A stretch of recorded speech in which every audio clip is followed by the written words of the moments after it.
السلام عليكم ورحمة الله وبركاته. دونك نكملوا الدروس ديالنا. نشوفوا لا باثولوجي انفكسيوز اي لا غروسيس. دونك غادي نشوفوا لا ليستيريوز، لو بالوديزم اي لا tuberculose. Concernant la listériose, la listériose c'est une maladie infectieuse, bactérienne et acquise. Le germe responsable c'est une bactérie, donc Listeria monocytogène. La fréquence de l'infection elle est rare, elle est de l'ordre de 0,1 pour 1000 grossesses. C'est une maladie à déclaration obligatoire. L'origine alimentaire, donc il concerne la chaîne de froid, la conservation et la congélation. Concernant la clinique, donc qu'est-ce qu'on a une fièvre élevée chez la femme enceinte, donc toute femme qui présente une fièvre élevée, on la considère comme listériose jusqu'à preuve du contraire.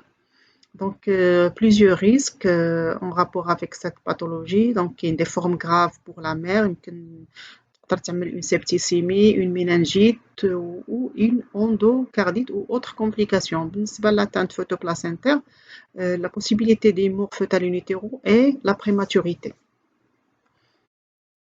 La transmission mère-fœtus, donc il est direct de deux façons, soit par la circulation sanguine. Une femme contaminée, il risque de faire passer le germe vers la circulation photoplacentaire, ou au cours de l'accouchement, il y a les voies génitales de la mère infectée par le germe et qui a la possibilité de l'atteinte néonatale.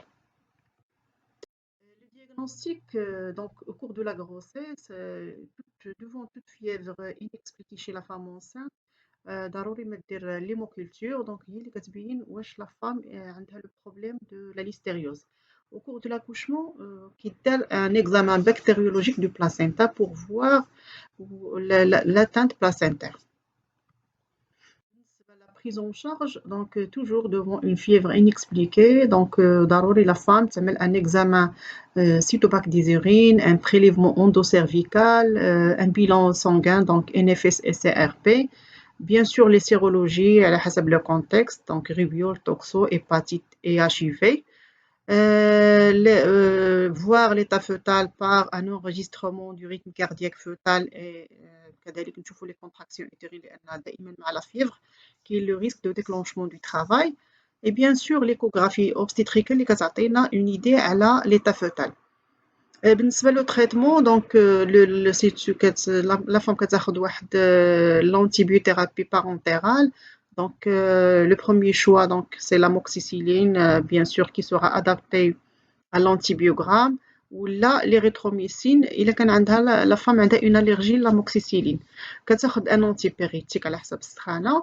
وخصها une surveillance rapprochée, donc à savoir نشوفوا la température ديالها, l'apparition des contractions, les modifications du col et l'enregistrement du rythme cardiaque fœtal. ومن بعد la prise en charge ultérieure, la femme كتكمل une antibiothérapie prolongée, كتاخد فيها l'amoxicilline à forte dose et les aminosides pendant 5 jours. Les mesures préventives pour limiter ou la réduire ou le risque de cette infection. Donc, il faut faire une exclusion d'aliments contaminés par le germe et le respect des règles d'hygiène lors de la manipulation et la préparation d'aliments. Et bien sûr, il faut éviter pendant la grossesse tous les aliments les homa sans cuisson, les fromages au lait cru, des poissons fumés, des coquillages crus. Ou là des aliments préparés بحال الشكل ديال لي شاركوتري وداك الشيء دونك كاشير وداك الاليمونطاسيون اللي كتكون بريباري خصها الحاجه تكون طبيعيه ونقيه مغسوله مزيان. بالنسبه للرول ديالكم devant la listériose, اول حاجه la prévention, il faut dépister et référer toute femme qui présente la listériose باش دونك اي مراه فيها سخانه vous devez la référer vers la consultation médicale باش تستافد من البيلان من l'examen وهذا pour voir واش فريمون عندها une listériose باش démarrer le traitement ديالها. و des conseils d'hygiène générale, le lavage soigneux des légumes crus, crudités, اي حاجه كتكال هكا خضراء. ولا كويسون خصها طيب مزيان الماكله ديالها. الحاجه اللي كانت مثلا بقات غادي هذا خصها تعاود تسخن الماكله مزيان وترد بالها من داك الكفته وداك الشيء اللي كيكون مطحون لان كاين لو ريسك. خصها لي زاليمون la séparation ou la conservation في الفريجيدير les aliments crus مع cuits خصهم ما يكونوش في le même coin في الفريجيدير.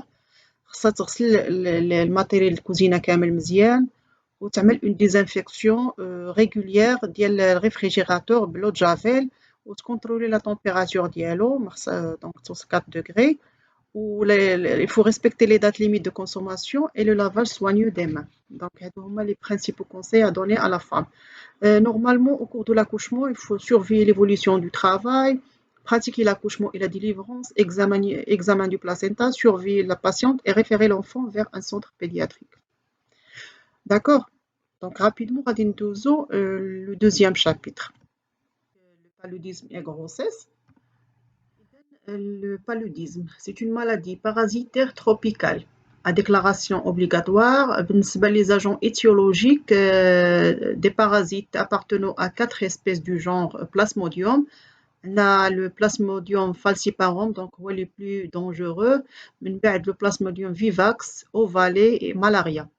Le vecteur principal incriminé, c'est l'anophèle femelle. بالنسبة les signes cliniques, on a l'incubation qui dure de 5 à 20 jours et est cliniquement muette. L'invasion, la phase d'invasion, donc le sujet ou la personne concernée peut sentir des embarras gastriques, fébriles avec une fièvre continue. La phase d'état. La phase d'état fait 3 stades. Stade des frissons. Les frissons qui sont violentes ou qui la température 39 degrés Celsius. Avec une diminution de la tension artérielle وتقريبا هذه المرحله 1 heure تقريبا في la phase de frisson. بعد le stade de chaleur, la température تقدر تفوت 40 degrés تقريبا هاد المرحله كدوز من 3 حتى 4 ساعات. من بعد le stade ديال les sueurs, donc le malade ce sont كيكونوا des sueurs profuses كيبان le malade كامل وكيكون كيوصل لواحد المرحله حرجه. اللي كيهمنا هو بالنسبه لي زيفي دو بالوديزم على الروتونتيسمون grossesse pathologie. عندنا sur la femme enceinte, il peut provoquer une fièvre élevée, c'est normal, l'infection placentaire, la septicémie puerpérale, une anémie grave chez la femme. لان الا شفتوا لو سيكل ديال لو بالوديزم غادي تفهموا علاش هاد لو بروبليم ديال l'annémie. Le paludisme cérébral, l'hypoglycémie, l'œdème pulmonaire, l'insuffisance rénale, la mortalité maternelle. Donc, le paludisme, c'est une cause parmi les causes de décès maternel. Le fœtus ou pour le nouveau-né, des avortements, la prématurité, une anémie fœtale, la mort in utero avec décès néonatal, faible poids de naissance et le paludisme congénital. Donc, le traitement du paludisme, qui est un schéma thérapeutique, les principaux médicaments sont la chloroquine ou la nivaquine et le Fansidar. Il est préconisé dans le traitement des crises du paludisme. Comme le traitement qui atteint le schéma thérapeutique atteint le médecin. Les composantes pour contrôler le paludisme pendant la grossesse, les soins prénatals focalisés de qualité et éducation sanitaire. Donc la femme doit les conseils la période de grossesse pour diagnostiquer les principaux problèmes que peut engendrer le paludisme. Qui est un traitement préventif intermittent, donc les ondes d'endémie, la femme qui a un traitement préventif. Donc l'utilisation de moustiquaires imprégnés d'insecticides. Donc les moustiquaires pour éviter les piqûres d'insectes ou protéger contre les piqûres d'insectes. Ou bien sûr la prise en charge du paludisme. La femme a le paludisme, le traitement de la prise en charge spécifique. Donc la prévention d'endémie, il faut encourager le traitement préventif intermittent, l'utilisation de moustiquaires imprégnés d'insecticides, alimentation riche en vitamines et le port de vêtements lents et protecteurs. La surveillance de la grossesse, dépister et référer toute femme qui présente le paludisme vers une consultation médicale. Donc la femme, le premier contact, parce qu'on fait une clinique d'anémie, la goutte épaisse et d'autres explorations qui déroulent le centre de santé, ou tu me vers la consultation médicale pour confirmation du diagnostic. Surveiller l'évolution de la grossesse, donc les bruits du cœur fœtal, la hauteur utérine, et les éléments qui nous permettent de voir si évolution normale ou bien ou non. Au cours de l'accouchement, on doit surveiller l'évolution du travail, mettre la femme en position de décubitus latéral gauche, oxygène, la pratique de l'accouchement, prélèvement du sang du cordon pour analyse sérologique, éviter tout traumatisme du fœtus qui pourrait être porte d'entrée. Parce qu'on a le risque d'atteinte par passage la voie génitale et surveiller l'état général de la couche. Les suites de couche, levée précoce, contrôle de la température et dépistage de toute infection puerpérale. Donc, هادشي اللي عندنا في le paludisme. نشوفوا le troisième chapitre. Donc, la tuberculose et grossesse. La tuberculose, c'est une maladie infectieuse à déclaration obligatoire. Elle est due au bacille tuberculeux BK. Malheureusement, la tuberculose, donc, il constitue un problème de santé publique et il continue à faire des ravages. Un siècle. C'est une des causes principales de décès dans le monde au titre que le VIH-Sida. Au Maroc, donc, c'est un problème majeur de santé publique avec une incidence de 88 pour 100 000 habitants. Sa survenue avant ou pendant la grossesse ne présente aucune complication. بالنسبة les principales étiologies, غالبا كيكونوا des grossesses rapprochées, des allaitements prolongés, un niveau socio-économique bas, le surmenage et la diminution de la défense de l'organisme. clinique, on a deux tableaux, soit un début insidieux, donc on a une température entre 38-38,5, un amaigrissement, une asthénie et une toux sèche et discrète. بالنسبة يقدر يكون عندنا un début brutal, des frissons, une température à 39-39,5, une altération de l'état général et l'hémoptysie. Le diagnostic se fait bien sûr par la présence du BK dans les crachats. بالنسبة la radio de poumon, elle est faite à la fin du deuxième trimestre. Donc, on a un régime triple, les antibacillaires, la rifampicine, les oniazides et les tambutol, plus le repos et le régime équilibré. La pyrazinamide, donc il est contre-indiqué pendant la grossesse, ou la rifampicine à éviter au premier trimestre de la grossesse. La grossesse sur la tuberculose, donc la grossesse autre une démodification grave à la tuberculose, mais peut provoquer un risque de fausse couche spontanée, la prématurité, la mortalité, l'RCU. Sur l'enfant, le retentissement sur l'enfant, donc quand on a la tuberculose génitale, examen donc systématique du placenta histologique et bactériologique, tableau infection avec détresse respiratoire et mortalité élevée. La tuberculose néonatale, donc elle est plus fréquente, ou qu'on a un problème de détresse respiratoire néonatale.